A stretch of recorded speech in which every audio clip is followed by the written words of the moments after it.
ఈ వీడియో చూస్తున్నటువంటి ప్రతి ఒక్కరికి నేను తెలియచేయడం ఏమనగా ఫ్రెండ్స్, మన చుట్టుపక్కల కానీ లేకుంటే మన స్ట్రీట్స్లో కానీ డాగ్స్ అనేది చాలా ఉంటాయి. ఈ రైనింగ్ సీజన్లో మాత్రం మీరు బైక్ మీద వెళ్ళేటప్పుడు నెమ్మదిగా వెళ్ళండి. అలాగే కార్ని బయటికి తీసేటప్పుడు మాత్రం జాగ్రత్త అండి. ఒకసారి చూసిన తర్వాతనే తీయండి.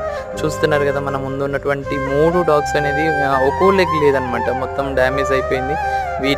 వీటికి ఇప్పుడు నయం చేసే విధంగా ఇంజెక్షన్స్ వేయించి దాని తర్వాత వాటికి ఫుడ్ అనేది ఇప్పుడు ఒక 1 వీక్ నుంచి ప్రొవైడ్ చేయడం జరుగుతుందండి.